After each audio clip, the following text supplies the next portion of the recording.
இன்றைய நாளின் கவனமீர்த்த செய்திகளை அடுத்தடுத்து பார்க்கலாம். டைனோசர்கள் பற்றிய கதைகளும் ஆராய்ச்சிகளும் உலகம் முழுவதும் மிகவும் பிரபலம். அந்த பட்டியலில் தற்போது இந்தியாவும் இணைந்துள்ளது. அதற்கு காரணம் கடந்த 21ஆம் தேதி ராஜஸ்தான் மாநிலம் ஜெய்சால்மர் அருகே உள்ள மேகா கிராமத்தில் கிடைத்துள்ள புதைப்படிவம்தான். 20 கோடி ஆண்டுகளுக்கு முந்தைய டைனோசர்களின் புதைப்படிவத்துடன் அது ஒத்திருப்பதுதான் ஆராய்ச்சியாளர்களின் ஆச்சரியத்திற்கு காரணம். புவி அமைப்பு அறிவியல் ஆய்வு பேராசிரியர்கள் தலைமையில் அங்கு ஆய்வுகள் முடுக்கிவிடப்பட்டுள்ளன.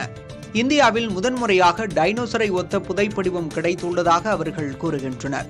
முழுமையான ஆய்வுக்கு பிறகே உண்மை தெரியவரும் என்றாலும் டைனோசர் குறித்த ஆராய்ச்சி உலகில் இந்தியாவும் இணைந்திருப்பது ஆர்வத்தை தூண்டுவதாகவே உள்ளது. காபி தூள் விலை கடுமையாக உயர்ந்துள்ளது. சாமானியர்களை மட்டும் பாதிக்கவில்லை, சர்வதேச வணிக ஜாம்பவானான கோகோ கோலாவையும் பாதித்துள்ளது. அந்நிறுவனம் பிரிட்டனில் கோஸ்டா காபி என்ற பெயரில் நடத்தி வரும் சங்கிலி தொடர் கடைகளை விற்றுவிட திட்டமிட்டிருப்பதாக தகவல் வெளியாகியுள்ளது. 7 ஆண்டுகளாக இந்த கடைகளை கோகோ கோலா நடத்தி வரும் நிலையில் தற்போது காபியின் விலை கடும் உயர்வு, கடும் தொழிற் போட்டியில் பெரும் இழப்பை அந்நிறுவனம் சந்தித்திருப்பதாக கூறப்படுகிறது. அமெரிக்காவில் குடியேறும் வெளிநாட்டவர்களின் எண்ணிக்கை கடந்த 10 ஆண்டுகளில் முதல் முறையாக குறைந்திருப்பதாக ஆய்வறிக்கையில் தெரியவந்துள்ளது. அமெரிக்காவுக்கு வரும் வெளிநாட்டினரை விட வெளியேறும் வெளிநாட்டினரின் எண்ணிக்கை அதிகமாக இருப்பதாக அறிக்கையில் கூறப்பட்டுள்ளது. இதேபோன்ற நிலை நீடித்தால் நாட்டின் பொருளாதாரத்திற்கு பாதிப்பு ஏற்படும் என்று பியூ என்ற அமைப்பின் ஆய்வறிக்கையில் கூறப்பட்டுள்ளது. வெளிநாட்டினரின் குடியேற்றத்திற்கு எதிரான கொள்கையை ட்ரம்ப் அரசு கடைபிடித்து வரும் நிலையில் இந்த அறிக்கை கவனம் பெறுகிறது. அந்த விமானத்தில் ஒரு நெகிழ்ச்சியான தருணம். விமானியாக ஜஸ்வந்த் வர்மாவின் முதல் நாள் அது. சாதாரண அறிவிப்பை போல தொடங்கினாலும் ஜஸ்வந்தின் குரலில் ஒருவித உணர்ச்சி கலந்திருந்தது. இன்று எனக்கு மிகவும் சிறப்பு வாய்ந்த நாள். நான் விமானியாவதற்கு துணையாக இருந்த என் அம்மா முதல் முறையாக என்னுடன் பயணம் செய்கிறார் என்று சொன்னபோது பயணிகளிடமிருந்து பலத்த கைத்தட்டல் எழுந்தது. திருப்பதிக்கு அருகில் உள்ள ஒரு சிறிய கிராமத்திலிருந்து வந்து விமானியாவது என்பது கற்பனை செய்ய முடியாத கனவு. ஆனால் எனது தாய் கல்வி கடன் மற்றும் அனைத்து சிரமங்களிலும் எனக்கு உறுதுணையாக நின்றார். அவர் இல்லை என்றால் நான் ஒருபோதும் விமானியாக இருந்திருக்க மாட்டேன் என்று கூறி பயணிகளின் முன்னிலையில் தன் தாய்க்கு நன்றி தெரிவித்தார். தாயின் கண்களில் கண்ணீர் துளிர்க்க விமான பயணிகள் நிகழ்ச்சியடைந்தனர். இந்த வீடியோ சமூக வலைதளங்களில் வைரலாகி உள்ளது. I have a special announcement to make. For pilot Africa, apart from the hard work and the expenses and the countless hours of studying that we have to do, you really need a family that supports you. Very happy to announce that I have my family traveling with me today. Yeah, Tata, Party, Amma, 29 roll உட்காந்துருக்காங்க. இன்னைக்கு நானா அவங்க captain நம்மளுக்கு தெரியாது. என் தாத்தா இதான் first time என்னோட ஃப்ளைட்ல டிராவல் பண்றாரு. எங்க இருக்கீங்க? தாத்தாவோட நிறைய வாட்டி டிஎஸ்டில உட்காந்து நான் போயிருக்கேன். Today it's his turn to fly with me today. Thank you. All of you just say hi to him. He's right there. Jharkhand மாநிலத்தில் விளைநிலத்தை அழித்து மருத்துவக் கல்லூரி கட்டுவதற்கு எதிர்ப்பு தெரிவித்து பழங்குடி விவசாயிகள் போராட்டம் நடத்தினர். மறைந்த முன்னாள் முதல்வர் சிபு சோரனின் முகமுடியை அணிந்து அவர்கள் போராட்டம் நடத்தியது கவனத்தை ஈர்த்தது. அப்போது பழங்குடி விவசாயிகளை கலைக்க போலீசார் லேசான தடியடி நடத்தினர்.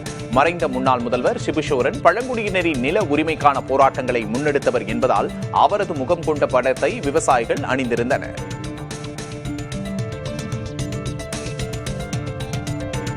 ஹரியானாவில் தங்கியிருக்கும் வெளிநாட்டினர் ஒன்றாக சேர்ந்து செய்த செயல் அனைவரையும் திரும்பி பார்க்க வைத்துள்ளது. மாநிலத்தின் பல்வேறு பகுதிகளில் கடந்த சில நாட்களாக பலத்த மழையால் பல இடங்களில் மழைநீர் தேங்கியிருந்தது.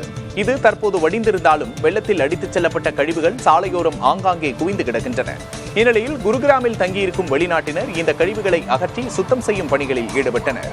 உள்ளூர் தன்னார்வலர்களின் உதவியோடு அவர்கள் செய்த இந்த செயல் அனைவரின் கவனத்தையும் ஈர்த்துள்ளது.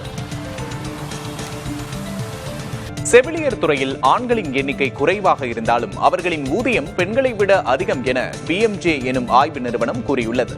உலகளவில் செவிலியர் துறையில் ஆண்களுக்கும் பெண்களுக்கும் இடையே ஊதிய வித்தியாசம் 24% இருப்பதாக அந்த ஆய்வு கூறுகிறது.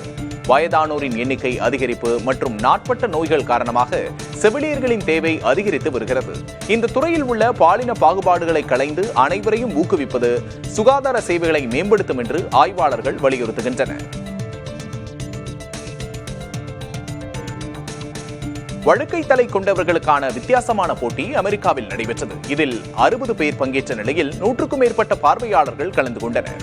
இந்நிகழ்ச்சியை உள்ளூர் நகைச்சுவை குழு ஒன்று நடத்தியது. இதில் டாம் ஃபர்லட்டிக் என்பவருக்கு பரிசு கிடைத்தது. இவருக்கு பரிசாக இசைத்தட்டு வழங்கப்பட்டது.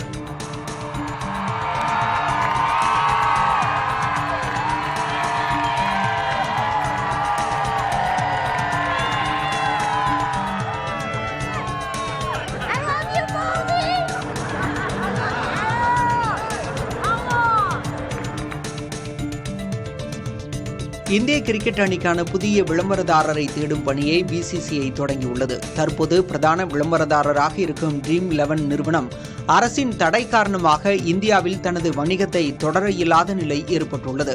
பணம் வைத்து ஆன்லைன் கேம் சேவை வழங்கும் நிறுவனங்களுக்கு தடை விதிக்கும் சட்டம் அமலுக்கு வந்துள்ள நிலையில் Dream11 தன் வணிகத்தை நிறுத்திக் கொண்டுள்ளது. இதனையடுத்து அதற்கும் பிசிசிஐக்கும் இடையிலான ஒப்பந்தமும் முறிந்துள்ளது. ஆசிய கோப்பை கிரிக்கெட் தொடர் தொடங்க 2 வாரங்களே உள்ளதால் அதற்குள் புதிய விளம்பரதாரரை தேடியாக வேண்டிய கட்டாயம் பிசிசிஐக்கு ஏற்பட்டுள்ளது. பெட்ரோலிய பொருட்கள் மற்றும் ரியல் எஸ்டேட் ஆகியவை ஜிஎஸ்டி வரம்புக்குள் கொண்டுவரப்பட வேண்டும் என்று இந்திய தொழில்துறை கூட்டமைப்பான CII கோரிக்கை விடுத்துள்ளது. இந்தியாவின் பொருளாதார வளர்ச்சிக்கு புதிய சீர்திருத்த பரிந்துரைகளை வெளியிட்டுள்ளது. அதில் தொழிலாளர் நலன், எரிசக்தி கொள்கை மற்றும் போட்டித்தன்மை கொண்ட பொருளாதாரத்தை உருவாக்கும் வகையில் 250க்கும் மேற்பட்ட முக்கிய பரிந்துரைகள் இடம்பெற்றுள்ளன.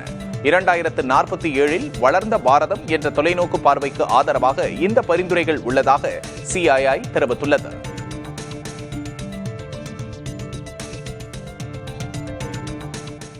அண்மை செய்திகளுக்கு இணைந்திருங்கள் புதிய தலைமுறையோடு.